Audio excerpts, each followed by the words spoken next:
넌센스 퀴즈입니다. 이 세상에서 가장 무거운 것이 무엇일까요? 예, 맞았어요. 눈꺼풀이래요. 여러분, 한번 졸림이 오기 시작하면 이 눈꺼풀 우리가 이게 떠받들지 못해요. 이거 잘 맞추셨는데, 그러면 이건 뭘까요? 이 세상에서 가장 넓고 깊은 것은 무엇일까요? 이건 모르시군요. 넌센스라니까요. 예, 사람의 마음이래요. 그래서 이 사람의 마음을 작은 우주라고 하잖아요. 특별히 탐욕스러운 사람의 마음은 그 깊이와 넓이를 가히 측량할 수 없을 정도로 된답니다. 결코 만족하지 못하고 무엇인가를 가지려는 과도하고 끊임없는 욕망, 이것을 탐심이라고 합니다. 탐심에 사로잡히면 아무리 많은 것을 쌓아도 만족할 줄 모릅니다. 탐심에 사로잡힌 사람은 족한 줄을 모르니까 매사에 더다오 더다오 더다오 합니다. 더 갖고자 불의한 방법도 서슴없이 행합니다. 더 많은 것을 쌓을 수 있다면 옳고 그름을 따지지 않고 무엇이든지 흡수합니다. 사실은 모든 사람은 생명과 생존을 위한 필요 불가결한 욕구를 가지고 있어요. 저도 가지고 있고 여러분들도 가지고 있어요. 식욕, 성욕 등등 생리적 욕구를 가지고 있어요. 안전, 사랑하고 사랑받고 소외되지 않고 어딘가에 소속되어 있는, 그리고 인정받고 뭔가 땀 흘렸을 때 성취하는 이러한 사회적 인격적 욕구를 다 가지고 있어요. 이러한 욕구는 기본적이고 건전하고 지극히 정상적인 욕구들이에요. 그러나 이러한 욕구들이 생명과 생존을 뛰어넘어 과도하고 만족할 줄 모르는 욕망으로 변하면 문제가 되는 것입니다. 이러한 기본적이고 건전한 욕구들이 욕망으로, 탐심으로 변하게 되면 그 사람의 삶의 많은 영역에서 정상의 비정상화가 발생하게 돼요. 바른 판단력, 바른 분별력을 상실하게 됩니다. 정글에 사는 원주민들이 원숭이를 잡는 방법 중에 하나, 원숭이의 욕심, 그 식탐을 이용하는 방법을 쓴다고 그래요. 여러분도 한 번쯤 들어봤을 거예요. 조그만한 이 상자에다가 원숭이가 좋아하는 바나나를 넣어놔요. 그리고 그 상자를 튼튼한 줄로 이어가지고 말뚝에다가 연결을 시켜놔요. 그리고 그 조그만한 상자에다가 원숭이가 손을 쫙 펴서 넣으면 들어갈 수 있을 정도의 구멍, 그러나 그 안에서 바나나를 딱 잡아서 주먹을 쥐으면 절대 빠져나오지 않을 정도의 그 구멍을 만들어 놓는데요. 기다립니다. 그 원숭이가 서성여요. 그러다 그 상자 안을 보니까 바나나가 있는 거죠. 손을 펴서 바나나를 움켜잡아요. 안 빠지는 거죠. 근데 사람이 와서 이 원숭이를 잡아가려고 그래요. 그럼 원숭이가 사는 길은 뭐예요? 빨리 그 바나나를 놓고 손바닥으로 펴서, 주먹을 펴서 빠져나가면 살아요. 근데 그 탐욕 때문에, 그 식탐 때문에 결국은 사로잡혀 죽게 됩니다. 이렇게 욕망, 탐욕에 사로잡히면 바르게 판단할 능력을 상실하게 돼요. 이것이 죽는 길인지 이것이 사는 길인지 분별할 능력을 상실하게 됩니다. 도박에 빠진 사람들을 보십시오. 도박에 빠진 사람들을 한번 보세요. 그 주변에 있는 사람들은 다 알아요. 이제 그만해야 된다는 것을 잘 알고 있습니다. 결코 돈을 딸 수 없다는 것을 알고 있어요.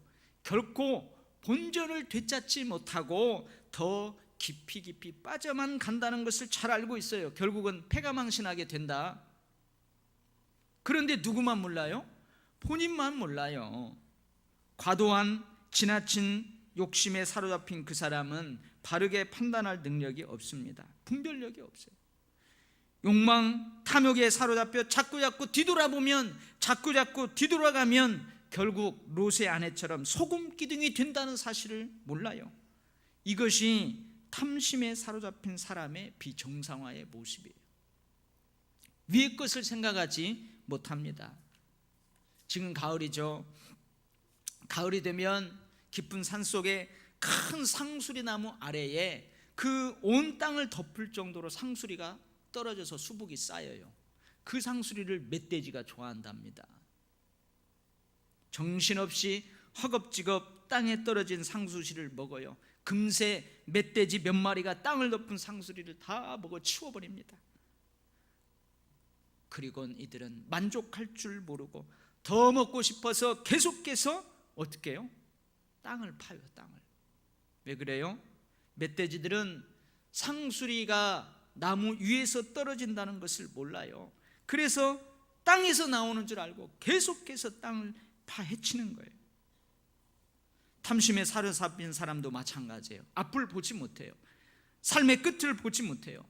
그것이 동산이든 부동산이든 권력이든 그 소유의 넉넉함이 자신의 생명을 영원히 안전하게 보장할 줄 착각합니다. 아무리 많은 것을 쌓아놓았다 할지라도 오늘 밤에 그 사람의 영혼을 거두어갈 수 있는 하나님이 계시다는 것을 알지 못합니다. 땅의 나라인 아래 나라뿐만 아니라 하나님 나라인 위의 나라가 있다는 사실을 몰라요. 이 탐욕의 결과가 어떠한지 제가 좀 각색을 해서 이야기를 한 가지 해드리겠어요. 천사가 두 사람이 함께 여행하는 그 여행자를 만나게 되었습니다.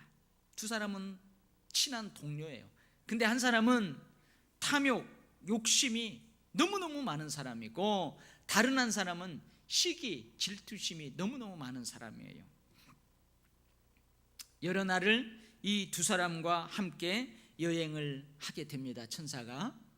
그리고 이제 헤어질 시간이 되어서 헤어지면서 그들하고 한 가지 약속을 하게 돼요. 무슨 약속이냐면 무엇이든지 마음의 소원 한 가지를 꼭 들어주겠다는 약속이에요. 무엇이든지 마음속에 있는 한 가지 소원을 꼭 들어주겠다. 그런데 특별한 사항이 있어요. 그게 뭐냐면 먼저 원하는 사람의 소원이 성취되면 그 사람은, 그 다음 사람은 그것의 2배를 얻게 된다는 거예요. 탐욕스러운 사람은 자신이 원하는 것을 빨리 말하고 싶었어요. 그죠? 그런데 문제는 자신이 먼저 말하면 옆에 있는 그 친구가 나보다 몇 배를? 2 몫을 차지하게 된다는 거예요. 탐욕스러운 이 사람은 옆에 있는 자신의 친구가 자신보다 2 몫을 챙긴다는 것을 결코 용납할 수가 없습니다. 근데 시기심이 많은 사람도 마찬가지예요. 그래서 이 두 사람은 서로 상대방의 눈치를 보면서 먼저 소원을 상대방이 말하기를 기다려요. 근데 이 탐욕스러운 사람이 기다리지를 못해요. 더 이상 참지를 못하고 이 시기심 많은 동료를 협박합니다. 야, 너 먼저 빨리 말 안 해? 너 먼저 말 안 하면 너 죽여버릴 거야? 협박을 해요. 시기심 많은 그 사람은 탐욕스러운 동료의 협박에 못 이겨 이렇게 말하게 됩니다. 좋아, 그렇다면 너 말대로 내가 먼저 소원을 말하지. 나의 소원은 내 한쪽 눈이 실명되는 거야. 여러분, 이 사람의 한쪽 눈이 실명되면 그 탐욕스러운 사람의 눈은 어떻게 돼요? 2개 다 실명되는 거예요. 즉시 그는 한쪽 눈이 멀어 애꾼이 되었고 다른 동료는 양쪽 눈이 멀어가지고 맹인이 되어버리고 말았다는 이야기입니다. 여러분, 나도 살 수 있고 너도 살 수 있어요. 나도 복을 받고 너도 복을 받을 수 있어요. 그런데 얼마나 안타깝습니까? 얼마나 어리석은 사람입니까? 탐욕, 시기, 질투에 사로잡히면 이렇게 바른 판단력과 분별력을 상실하게 돼요. 위의 것을 찾지 못해요. 앞을 보지 못해요. 끝을 생각하지 않습니다. 야고보서 1장 15절 말씀, 욕심이 잉태한 즉 죄를 낳고 죄가 장성한 즉 사망을 낳느니라는 이 말씀처럼 탐욕에 사로잡힌 사람은 복을 화로 만들어버려요. 축복을 저주로 바꿔버려요. 오늘 본문 5절 6절 말씀이에요. 탐심은 우상 숭배니라. 이것들로 말미암아 하나님의 진노가 임하느니라. 특별히 탐심을 우상 숭배라고 말하고 있습니다. 이상하죠? 여러분들 우상 숭배가 뭘로 알고 있어요? 돌로 어떤 형상을 만들고 거기에다가 떡을, 거기에다가 돈을, 거기에다가 쌀을 들으면서 비나이다 비나이다, 이거 우상으로 알고 있잖아요. 이게 우상 숭배로 알고 있잖아요. 근데 이 탐심은 우상 숭배래요. 구약 성경에서 이스라엘 백성들의 우상 숭배를 음행, 음란으로 비유합니다. 남자와 여자가 사랑해서 결혼했어요. 결혼하면 아내와 남편이 되는 것입니다. 그런데 아내가 결혼한 정식 법적인 남편이 있음에도 불구하고 다른 남자와 바람을 피워요. 그러면 아내와 남편의 사랑은 깨어지고 맙니다. 결혼은 파괴되고 말아요. 결혼한 남편이 있어야 될 그 자리에 다른 남자를 남편처럼 두는 것, 이것이 이 결혼한 아내의 음행입니다. 남편도 마찬가지고요. 구약 성경에서는 이것을 우상 숭배로 비유해요. 즉 하나님이 계셔야 될 그곳에 다른 어떤 것으로 하나님을 대신하면 그것이 우상 숭배가 됩니다.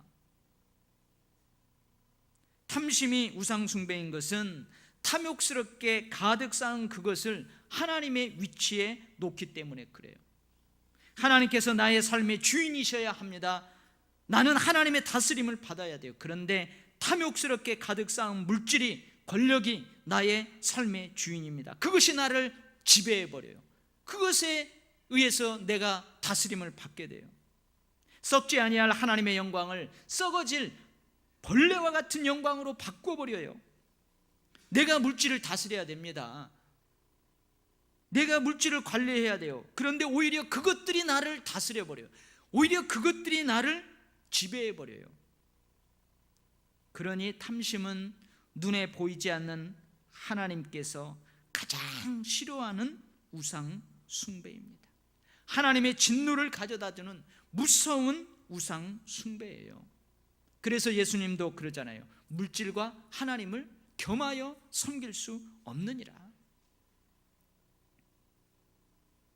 하나님께서는 사도 바울을 통해 이러한 탐심을 물리치라, 땅에 있는 지체 중에 하나 우상 숭배인 탐심을 죽이라, 우리에게 말씀하세요. 여러분 오늘 5절 말씀 그러죠. 그러므로 땅에 있는 지체를 죽이라. 음란, 부정, 사욕, 악한 정욕과 탐심이니 탐심은 우상 숭배니라. 여러분 땅에 살고 있는 내 지체, 내 몸을 죽이라. 그럼 자살하라는 말이에요? 여러분 그런 말이 아닙니다. 물리치라는 거예요. 탐심을 내 마음속에서, 내 삶의 반경에서 사라지게 하라는 거예요. 그리스도와 함께 다시 살리심을 받은 우리 그리스도인에게도 살아있을 수 있는 이 탐심, 과도한 욕심, 족한 줄 모르는 끝없는 욕망을 여러분 어떻게 죽일 수 있을까요? 어떻게 내 마음속에서 탐심을 죽여버릴 수 있을까요? 어떻게 나의 삶의 모든 영역에서 이 탐심을 몰아낼 수 있을까요? 첫 번째는요, 자족하는 마음이 탐심을 죽입니다. 자족하는 마음은 탐심을 물리칩니다.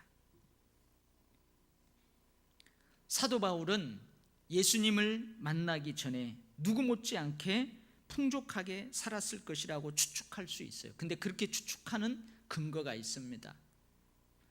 사도 바울은 히브리인이면서 로마 시민권을 가지고 있었습니다. 히브리인으로서 최고의 학부인 가말리엘의 문화에서 교육을 받았어요.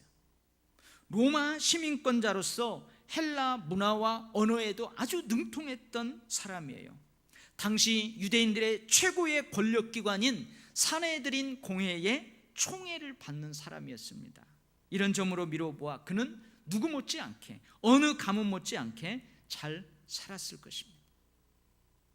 그런데 바울이 예수님을 만나 사도로 부름을 받은 이후 이 모든 것을 배설물로 버려버렸어요. 배설물처럼 버려버렸어요. 대신 그러한 사도 바울에게 하나님께서 주시는 것이 있는데 그게 뭐냐면 큰 능력을 주셨어요. 가는 선교지마다 이 큰 능력으로 기적과 표적을 일으켰습니다. 여러분, 사도 바울이 가지고 다니는 손수건을 여러분 사람에게 쫙 하면은요, 심지어 그 손수건에 접촉한 사람이 질병을 치유돼요. 사도 바울의 그림자에게만 접촉돼도 병자가 치유돼요. 사도 바울이 안수하면 각생 질병들이 다 나아요. 심지어 죽은 자도 살아나요. 이 큰 능력을 사도 바울이 받았어요. 어쩌면 사도 바울의 마음이 탐심으로, 탐욕으로 사로잡힌다면 이 큰 능력으로 이전보다도 더 큰 부와 명예와 권력을 얻을 수도 있어요. 한번 생각을 해보세요. 여러분들이 이런 큰 능력을 받았어요. 여러분들이 기도하면 여러분들의 그림자에게만 덮여도 질병이 치유돼요. 그러면요, 아마 각색 병자들이 여러분의 집 앞에 줄을 설 거예요. 치유함 받은 사람이 내가 이 병을 치유받으려면 병원비로 한 1,000만 원은 들어갈 텐데 내가 500만 원 당신에게 드리겠습니다. 500만 원, 1,000만 원, 1억, 여러분 부와 명예와 권력을 얻을 수도 있어요. 물론 그렇게 했다면 하나님께서 이 큰 능력을 거두어 가시겠지만 이렇게도 생각해 볼 수 있다는 말이에요. 왜냐하면 사도 바울도 인간이기 때문에,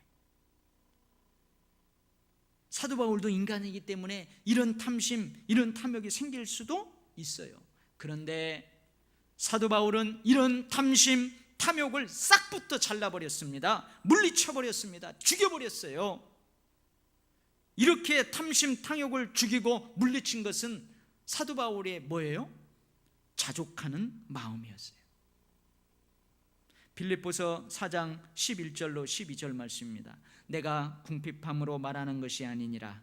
어떠한 형편에든지 나는 자족하기를 배웠노니 나는 비천에 처할 줄도 알고 풍부에 처할 줄도 알아 모든 일 곧 배부름과 배고픔과 풍부와 궁핍에도 처할 줄을 아는 일체의 비결을 배웠노라. 이런 사도 바울이 디모데에게 이런 편지를 씁니다.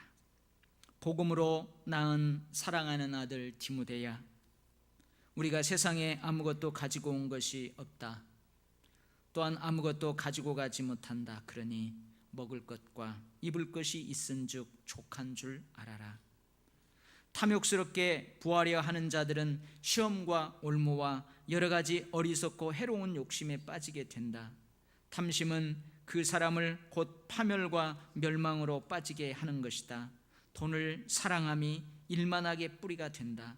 탐심은 그 사람을 믿음에서 떠나게 하고 많은 근심으로 그 사람을 상하게 한다. 그러나 자족하는 마음은 너의 경건에 큰 이익이 된다. 이런 편지를 써요.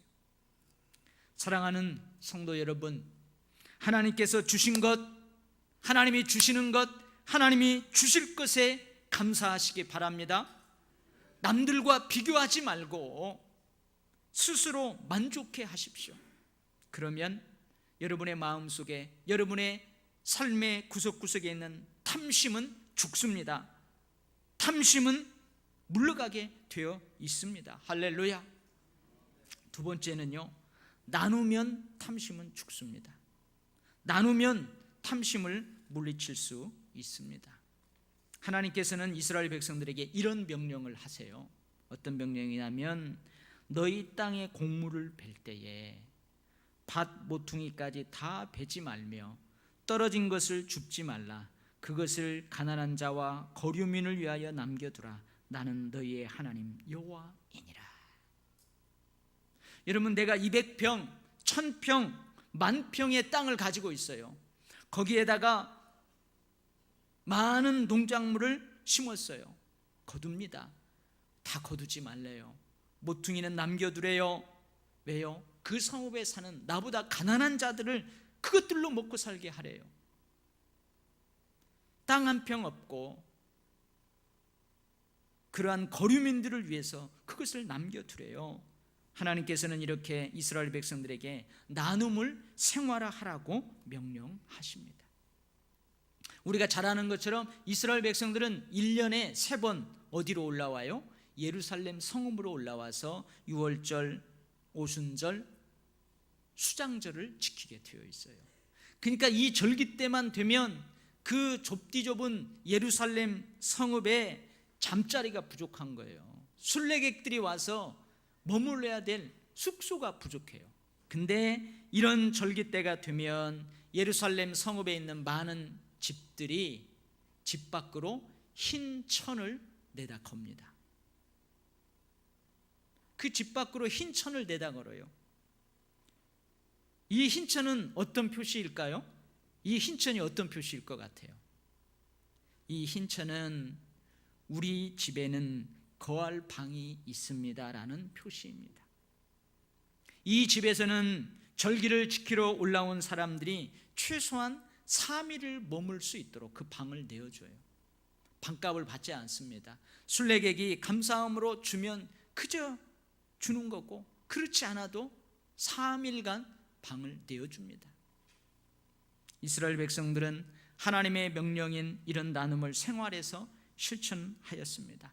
한 사람, 또 한 사람, 그리고 또 한 사람이 실천할 때 그 사회는 서로 나누고 서로 섬기고 서로 감사하는 분위기가 되는 거예요. 사회 분위기가 그렇게 되는 거예요. 탐심과 탐욕은 발붙이지 못합니다. 점점 사라지게 되어 있어요. 여러분, 신앙 공동체도 마찬가지예요. 서로 감사하고 서로 사랑하고 서로 위해주고 서로 긍정적으로 보듬어주고, 여러분, 그런 분위기가 되면 불평불만하는 사람은 그 분위기에서 못 견뎌요. 부정적인 사람, 매사에 부정적인 사람은 그 분위기에서 못 견뎌요. 이처럼 탐심과 탐욕은 점점 사라지게 되는 것입니다. 할렐루야. 근데 이스라엘 민족만 이렇게 나눔을 생활화했느냐? 그렇지 않아요. 우리 민족도 과거에는 아름다운 나눔의 삶들이 있었어요. 그런 문화들이 있었어요. 여러분, 저도 어렸을 때 이삭 줍기를 좀 해봤어요. 여러분, 추수가 끝나면 벼 이삭을 줍습니다. 동네 아이들이랑 같이 가서 그 이삭 줍기를 해요. 그러면은 여러분, 그거 탈탈 털면은 한 대박은 돼요. 그러면 그 땅 주인이 이놈 너 그거 내놔, 그러지 않아요. 그거 가져다가 쌀밥 해먹고 했어요. 특별히 여러분, 고구마를 많이 심은 그 집에서 그 동네 사람들 일꾼을 사가지고 고구마를 다 캐요. 그리고 싹 가져가면은 우르르르 가가지고 거기 이삭 줍기를 했어요. 잘하면요, 이따만한 고구마도 거기서 이삭 줍기를 했어요. 감자밭도 그렇고요. 특히 저희 고향에서는 인삼, 그 인삼을 다 캐고 납니다. 캐고 싹 주인이 가져가면 그 인삼밭에 들어가지고요, 인삼을 캐요. 그러면 잔뿌리들이 많아요. 인삼 그 잔뿌리들 가져갖고 엿싸 먹으면 엿 얼마나 많이 줬는지 몰라요. 그리고 이렇게 이삭 줍기를 하다 보면은 이따만한 인삼도 가끔 나와요. 그러면 주인이 와가지고 이놈 그거 이리 가져와, 그러지 않았어요. 그 동네에 가난한 사람들, 나는 인삼농사를 짓는데 저기는 인삼농사를 안 했어요. 나는 감자를 많이 심었는데 저 집은 감자조차 못 심었어요. 그러면 여러분 이삭으로 주워가라고 그렇게 남겨두곤 했어요. 여러분 이런 문화가 있었어요. 그리고 또 뭐가 있어요? 까치밥 아시나요? 감나무 끝에 몇 개의 과일들을 남겨둬요. 사과밭, 배밭에다 남겨두어요. 까치나 날짐승들을 위해서 남겨주는 거예요. 제가 일부 예배 때 이 이야기를 했더니 하지 말래요. 왜냐하면 좀 미신적인 행위다고. 근데 여러분 한번 은혜로 받아보세요. 여러분 우리 농번기 때에 밭에 나가서 농사를 지어요. 한참 농사를 치면 이제 그 주인이 새거리를 가져와요. 새거리. 점심을 푸짐하게 가져옵니다. 그러면 대부분 어른들이 그 새거리를 드시기 전에, 그 점심을 드시기 전에 뭘 해요? 아시네요. 그 밥 한 수를 떠가지고 고시래 하면서 던져요. 근데 이건 사실은 좀 미신적인 행위예요. 좀 어려운 말로 애니미즘적인 그 좀 미신적인 신앙의 행위예요. 그런데 여러분 거기에도 나눔의 철학들이 있어요. 나눔의 정신이 깃들어 있어요. 그것을 던짐으로써 어떻게 해요? 들짐승들이 그 나중에 와서 먹고 사는 거예요. 이처럼 우리 민족에게도 이러한 좋은 나눔의 문화들이 있었어요. 근데 이제 점점 이런 것들이 사라져요. 하나님께서는 이스라엘 백성들에게 11조를 명령하셨습니다. 백성들이 드리는 11조는 성전의 유지 보수를 위해 쓰였어요.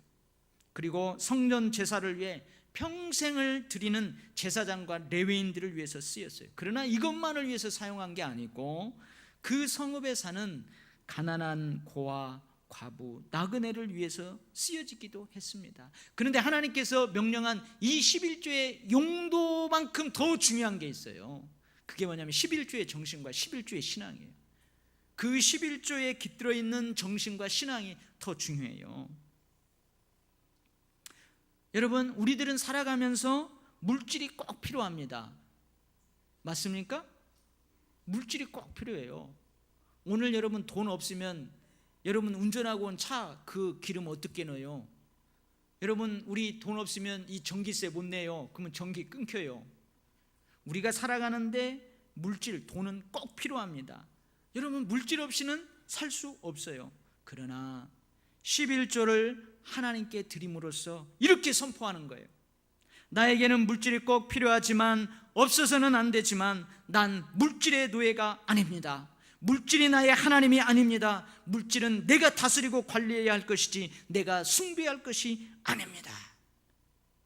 여러분 이러한 정신이 선포가 거기에 있는 거예요. 11조에는 그 사람의 신앙 고백이 담겨 있어요. 생사화복의 주인은 하나님이십니다. 나는 하나님을 나의 삶의 주인으로 인정합니다. 이러한 신앙 고백이 있는 거예요. 영국 속담에 이런 속담이 있습니다. 하루를 행복하려면 이발을 해라. 일주일을 행복하려면 여행을 해라. 한 달을 행복하려면 집을 사라. 여러분 넓은 집 한 달은 좋죠. 청소하려면 힘들어요. 1년을 행복하려면 결혼을 해라. 저하고는 좀 안 맞는 것 같아요. 저는 한 신혼이 한 3년 넘어간 것 같은데, 한평생 행복하고 싶거든 하나님과 이웃을 섬겨라. 한평생 행복하고 싶거든 하나님과 이웃과 함께 나누라. 이 영국 속담이에요. 탐심에 사로잡히면 다른 사람의 필요에 무관심해져요. 아주 냉랭해집니다. 그러나 자족하는 마음은 이러한 탐심을 죽입니다. 이러한 탐심을 물리칩니다.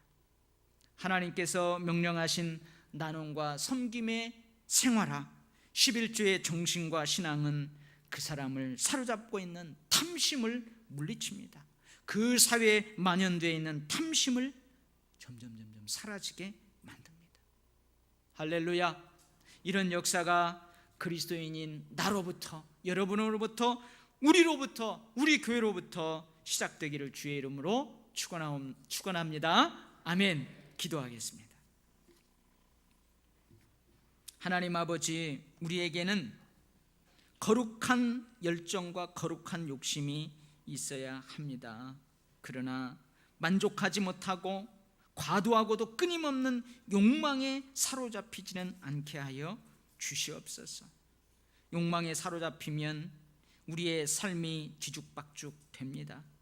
아버지 하나님, 오늘 어떻게 하면 내 마음속에서 우리의 삶에서 이 우상숭배인 탐심을 몰아낼 수 있을까? 귀한 말씀을 주셨습니다. 하나님, 늘 사도 바울처럼 자족하는 마음으로 살게 하여 주시옵소서. 하나님 명령하신 것처럼 나눔과 섬김을 생활화하며 살게 하여 주시옵소서. 아버지 하나님, 우리나라에도 우리 민족에게도 나눔의 좋은 문화와 그 전통들이 있었는데, 아버지 하나님, 지금 탐욕, 탐심으로 인하여 국가가 어려움에 처해져 있습니다. 우리를 불쌍히 여겨 주시옵소서. 이 땅을 고쳐 주시고 이 나라 국민 모두의 그 마음을 어루만지고 다시는 탐욕과 탐심으로 인하여 정상의 비정상화의 모습들을 보지 않는 나라와 국민들이 되게 하여 주시옵소서.